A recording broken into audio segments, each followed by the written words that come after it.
رسول اللہ صلی اللہ علیہ وسلم نے فرمایا وہ تباہ ہو گیا جو دینار اور درہم کا غلام ہے، او کما قال علیہ السلام. یعنی اب جو بھی آپ کام کریں آپ بس پیسے کے لیے کر رہے ہیں، پیسے کی غلامی کر رہے ہیں کہ آپ کو پے چیک مل جائے. تو آپ کو خود کو یہ ریمائنڈ کروانا پڑے گا کہ جو آپ کا رزق ہے وہ پہلے سے لکھا جا چکا ہے. اللہ تعالیٰ نے لکھ دیا تھا کہ آپ کتنے پیسے کمائیں گے، کہاں سے کمائیں گے اور کیسے کمائیں گے. اگر آپ وہی پیسے استعمال کر رہے ہیں اللہ تعالیٰ کی نافرمانی کے لیے تو آپ بیوقوف ہیں، کیونکہ وہ رزق جو تھا وہ آپ کے لیے پہلے سے لکھا جا چکا تھا. آپ کو اللہ تعالیٰ کی نافرمانی کرنے کی کوئی ضرورت نہیں تھی، آپ کو وہ رزق ملنا ہی ملنا تھا. اس کا مطلب یہ نہیں کہ آپ کام پہ نہ جائیں. یعنی کچھ لوگ سوچتے ہیں کہ سبحان اللہ کہ آپ مسجد میں جائیں، نماز پڑھیں، کھائیں پئیں اور آپ ذکر کریں اور آپ کا چیک جو ہے وہ آپ کو میل کے ذریعے پہنچ جائے گا. آپ کو کام کرنا ہے، آپ کو یہ سمجھنا ہے کہ آپ کا کام اپنے آپ میں ایک عبادت ہے. میرے بھائی، اگر آپ گھر سے نکلتے ہیں روزانہ اس لیے کہ شام کو ٹیبل پہ کھانا ہو اور آپ نے اپنے گھر کی بجلی کے بل دینے ہیں اور گھر کے کرائے دینے ہیں اور آپ نے اپنے بچوں کی دیکھ بھال کرنی ہے، اگر آپ کے ذہن میں صرف یہی چل رہا ہے تو آپ کو وہ چیز مل جائے گی، لیکن آخرت میں پھر وہ کچھ نہیں ہوگا آپ کے لیے. کیونکہ رسول اللہ صلی اللہ علیہ وسلم نے فرمایا کہ تمام اعمال کی دار و مدار نیتوں پر ہے اور انسان کو وہی ملتا ہے جس کی اس نے نیت کی ہوتی ہے. تو اگر آپ کام پہ صرف اس وجہ سے جاتے ہیں کیونکہ آپ نے بل پے کرنے ہیں تو آپ کی نیت صرف بل پے کرنے کی تھی. اگر آپ کا ارادہ صرف کھانے کا تھا تو جب آپ کو کھانا ملے گا تو آپ کا کام ختم. لیکن اگر آپ اللہ تعالیٰ کو خوش کرنے کے لیے کام کریں گے اور اپنا توکل اللہ پر رکھیں گے تو وہی کام آپ کا عبادت بن جائے گا. تو آپ کا ایک دانہ بھی دینا جو ہے وہ آپ کا صدقہ بن جائے گا، آپ کے اور آپ کے خاندان کے لیے. ماشاء اللہ.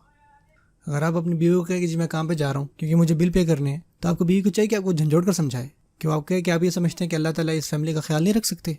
آپ نے یہ بات ایسے کیسے سوچ لی کہ آپ اتنے بڑے بن گئے کہ اللہ تعالیٰ کو آپ کی ضرورت ہے میری کیئر کے لیے. آپ میری بات سمجھ رہے ہیں؟ اللہ الرازق ہے. آپ کام کرتے ہیں کیونکہ اللہ تعالیٰ نے آپ کو موقع دیا ہے کہ آپ اس گھر کے مرد بنیں، سو جائیں اور اپنی ذمہ داری پوری کریں، لیکن اللہ تعالیٰ کو نہ بھولیں.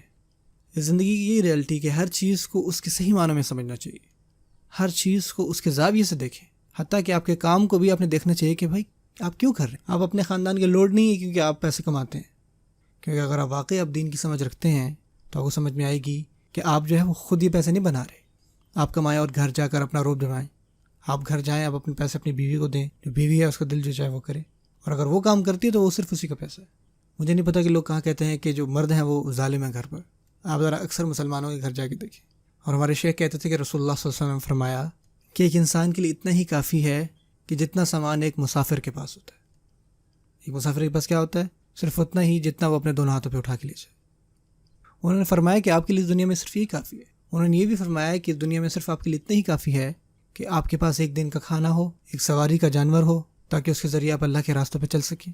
یہ کافی ہے. اس کے اوپر جو بھی اللہ تعالیٰ نے آپ کو دیا ہے وہ ایک نعمت ہے. اگر آپ کے پاس ایک وقت کھانا ہے اور آپ کے پاس سونے کے لیے بستر ہے اور آپ کے پاس نقل و حرکت کے لیے جانور ہے تو آپ کو اللہ تعالیٰ کا شکر ادا کرنا چاہیے. اللہ تعالیٰ کا شکر ادا کریں اور آپ کو کل کی فکر نہیں کرنی چاہیے. کل ہی فکر کریں. اللہ تعالیٰ ہمیں قرآن میں کہتے ہیں کہ تم لوگ پرندوں کو نہیں دیکھتے کہ کس طرح وہ دن کو جاتے ہیں اور ان کو نہیں پتہ ہوتا. وہ یہ نہیں ہو کہ پچھلی رات جو ہے وہ بیٹھتے ہیں اور پلان کرتے ہیں اور کہتے ہیں کہ سنو ہم کل جو ہے وہ فلانے درخت پہ جائیں گے اور مجھے لگتا ہے کہ وہاں پہ کچھ ہوگا.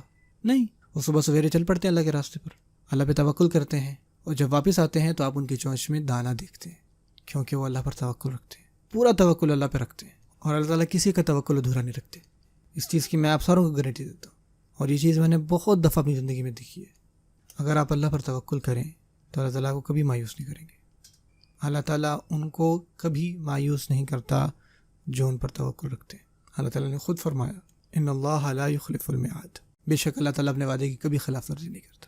اگر آپ اپنا کام پورا کریں تو آپ دیکھیں گے کہ اللہ تعالیٰ آپ کی زندگی میں کیسے کیسے معجزے کرتے ہیں، اور آپ کو بھی دوبارہ فکر نہیں ہوگی کس لیے پریشان ہو، کس کے بارے میں پریشان ہو. نہیں جی، ہر طرف پریشانی ہے. اگر ایسا ہو رہا ہے تو اس وجہ سے کہ اس میں کوئی اللہ تعالیٰ کی بہتری ہوگی. ہم اللہ تعالیٰ کا اس پہ شکر ادا کریں.